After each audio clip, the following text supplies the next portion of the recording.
Keracunan massal di acara wayang kulit Klaten tewaskan 1 orang. Pemerintah kabupaten tetapkan KLB.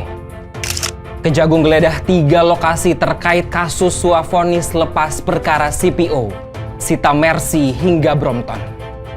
Dokter kandungan diduga lecehkan pasien di Garut ditangkap. UGM tegaskan ijazah Jokowi asli, lulus Fakultas Kehutanan tahun 1985. Anggota DPRD Sumatera Utara Megawati Zebua bantah cekik pramugari. Batik Air turunkan penumpang yang bercanda bawa bom di Bandara Soekarno-Hatta. Cina temukan ladang emas raksasa di Hunan, nilainya tembus 1.377 triliun rupiah. Kabar duka, pengacara kondang Hotma Sitompul meninggal dunia. Bersama saya Muhammad Skardi, dan inilah berita-berita headline iNews ID hari ini. Sebanyak 124 warga dilaporkan mengalami keracunan massal usai menghadiri sebuah acara pentas wayang kulit di Kabupaten Klaten, Jawa Tengah. 1 orang dinyatakan meninggal dunia dan pemerintah daerah langsung menetapkan status kejadian luar biasa. Peristiwa ini terjadi di Desa Karangturi, Kecamatan Gantiwarno. Acara yang seharusnya menjadi hiburan bagi warga berujung duka setelah puluhan orang mengalami gejala mual, muntah, demam, hingga lemas tak berdaya. Kepala Bidang Pencegahan dan Pengendalian Penyakit Dinas Kesehatan Klaten, Hanung Sasmita Wibawa mengatakan, status KLB ditetapkan karena tingginya jumlah korban dan adanya korban jiwa. Korban meninggal dunia diketahui bernama Suparno yang memiliki riwayat penyakit penyerta atau komorbid. Korban meninggal setelah sempat dirawat di RSUP Dr. Suraji Tirtonegoro Senin malam. Dinas Kesehatan Klaten kini tengah menyelidiki penyebab keracunan. Sampel makanan yang disajikan dalam acara pentas wayang kulit telah diambil untuk diperiksa di Laboratorium Kesehatan Semarang. Hasil pemeriksaan diperkirakan akan keluar dalam 5 hari ke depan. Sementara Bupati Klaten, Hamenang Wajar Ismoyo, menyebut insiden ini sebagai kasus luar biasa. Namun dia memastikan seluruh korban telah mendapatkan penanganan medis secara tepat dan kondisi kini berada dalam pengawasan intensif pihak terkait. Kejaksaan Agung menggeledah 3 lokasi terkait kasus dugaan suap vonis lepas perkara pemberian fasilitas ekspor crude palm oil Selasa kemarin. Direktur Penyidikan Jaksa Agung Muda Tindak Pidana Khusus Kejagung Abdul Kohar dalam konferensi pers Selasa kemarin mengatakan tim penyidik melakukan penggeledahan pada 3 tempat di 2 provinsi. Dari penggeledahan tersebut, penyidik menemukan sejumlah dokumen. Selain itu, penyidik menyita barang bukti berupa 2 mobil Mercedes-Benz, 1 mobil Honda CR-V, dan 4 sepeda mewah merek Brompton. Selain itu, penyidik memeriksa 5 saksi hari ini. Salah satunya adalah Head Social Security and Legal Wilmar Group berinisial MSY yang telah ditetapkan sebagai tersangka. Sebelumnya, Kejagung telah lebih dulu menetapkan 7 tersangka kasus dugaan suap dan gratifikasi terkait pengurusan perkara di PN Jakpus senilai 22 miliar rupiah. Ketujuh tersangka tersebut antara lain mantan Wakil Ketua PN Jakpus M. Arif Nuryanta, Advokat Marcella Santoso, Advokat Arianto, Panitera Muda Perdata PN Jakpus M. Gunawan, Hakim Juyamto, Hakim Agam Syarif Baharudin, dan Hakim Ali Muhtarom. Marcella dan Arianto ditetapkan sebagai tersangka pemberi suap. Sementara itu, M. Arif Nuryanta, M. Gunawan, Juyamto, Agam Syarif, dan Ali Muhtarom ditetapkan sebagai tersangka penerima suap. Ketujuh tersangka diduga kong kali kong mengurus perkara korupsi yang melibatkan 3 korporasi ekspor minyak goreng, yakni Wilmar Group, Musim Mas Group, dan Permata Hijau Group agar divonis lepas. Dokter kandungan Syafril Firdaus yang videonya viral melakukan pelecehan seksual terhadap pasien ibu hamil di Kabupaten Garut, Jawa Barat, ditangkap polisi.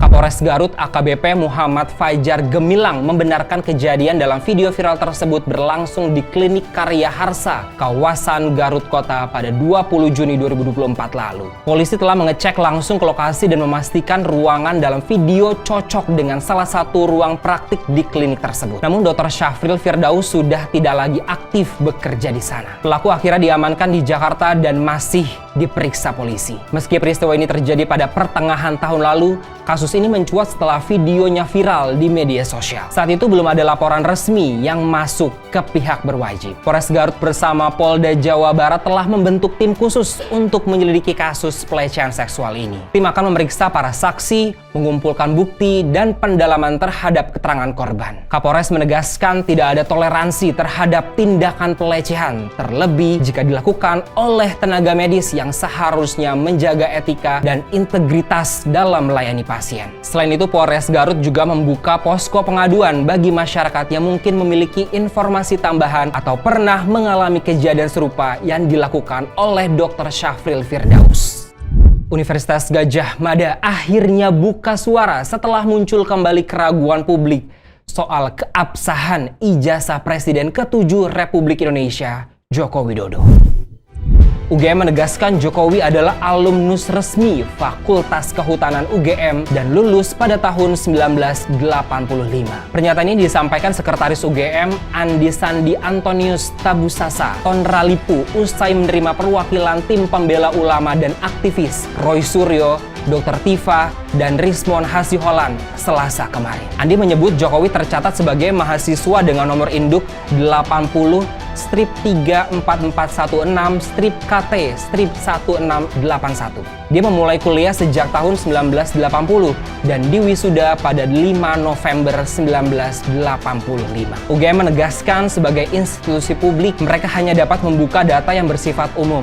Data pribadi mahasiswa termasuk ijazah asli hanya dapat diakses aparat penegak hukum melalui prosedur resmi. Wakil Rektor UGM Wuning Udasmoro juga menegaskan seluruh proses akademik Jokowi tersimpan rapi di fakultas, termasuk salinan ijazah SMA, proses ujian skripsi, dan naskah skripsi asli. Tak hanya itu, rekan-rekan seangkatan Jokowi di Fakultas Kehutanan juga hadir untuk menguatkan bukti. Mereka membawa dokumen, foto-foto, hingga skripsi yang disusun oleh Jokowi saat itu. UGM menegaskan mereka tidak berpihak pada siapapun. Penjelasan ini disampaikan sebagai tanggung jawab institusional dan akademik. UGM juga menolak untuk terlibat dalam perdebatan di media sosial. Dekan Fakultas Kehutanan UGM, Sigit Sunarta, menyatakan bahwa ijazah Jokowi diterbitkan setelah seluruh proses akademik diselesaikan. Skripsi asli tersimpan di fakultas, sementara ijazah asli berada di tangan Jokowi. Dengan pernyataan resmi dari UGM ini, keabsahan ijazah Jokowi dinyatakan sah dan dapat dipertanggungjawabkan secara akademik.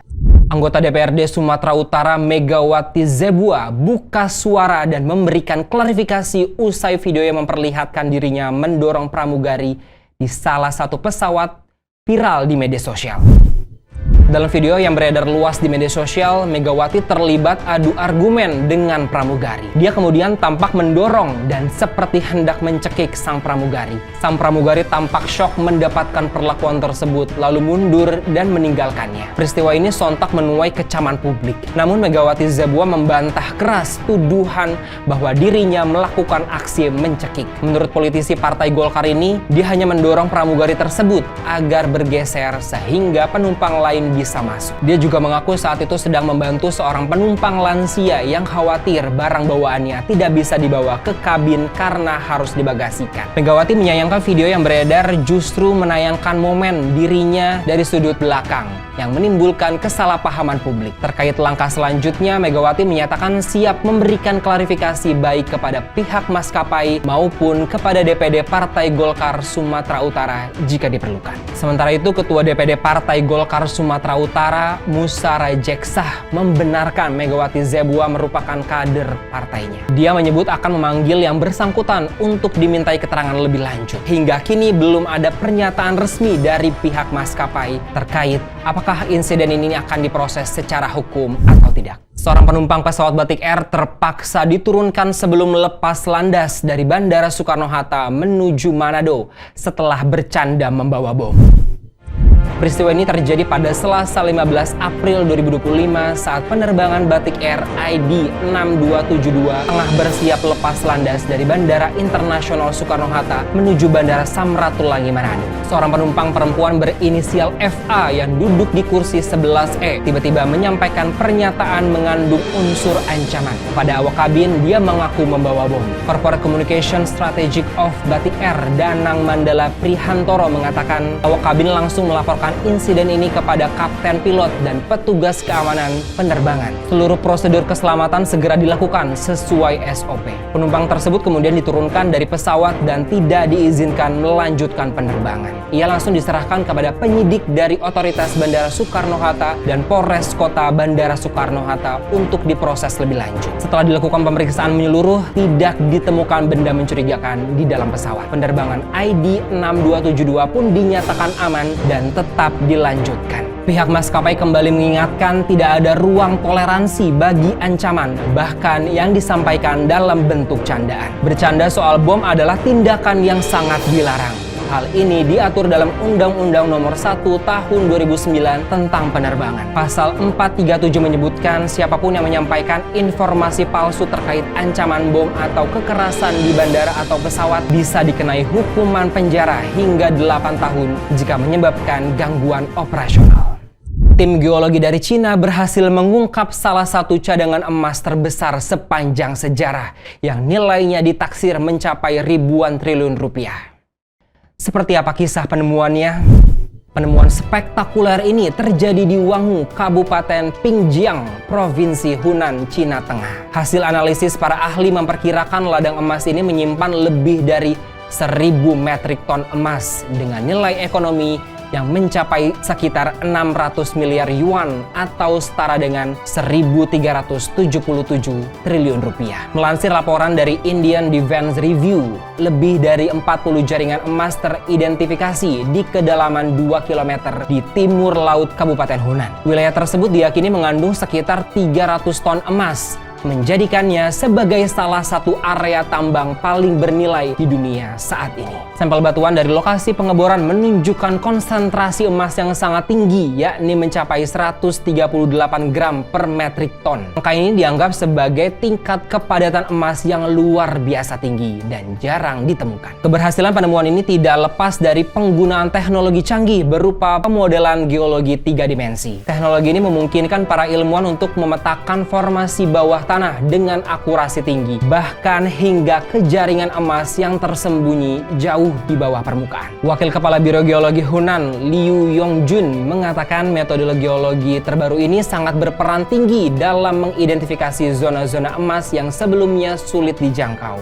Selain itu, emas juga terdeteksi di sejumlah titik pinggiran lokasi utama pengeboran yang memperluas potensi cadangan emas di kawasan tersebut. Kabar duka datang dari dunia hukum Indonesia. Pengacara kondang sekaligus tokoh hukum nasional, Hotma Sitompul, meninggal dunia dalam usia 68 tahun pada Rabu siang. Kabar kepergian Hotma Sitompul dikonfirmasi oleh Ketua Umum DPN Peradi, Luhut MP Pangaribuan. Dia menyampaikan Hotma mengembuskan napas terakhir sekitar pukul 11 siang di Rumah Sakit Cipto Mangunkusumo, Jakarta setelah menjalani perawatan karena sakit. Hotma Sitompul yang memiliki nama lengkap Hotma Parapatuan Daniel Sitompul lahir di Kabupaten Karo, Sumatera Utara pada 30 November 1956. Ia merupakan lulusan Fakultas Hukum Universitas Gadjah Mada dan dikenal luas di kalangan praktisi hukum. Selama karirnya, Hotma menangani berbagai perkara besar dan dikenal sebagai salah satu pengacara kondang di Indonesia. Dia mendirikan lembaga non-profit bernama LBH Mawar Saron Hotma pada 8 Juli 2002. LBH ini memberikan bantuan hukum kepada masyarakat miskin tanpa memungut bayaran. Demikianlah berita-berita headline iNews ID hari ini. iNews ID, cepat terpercaya.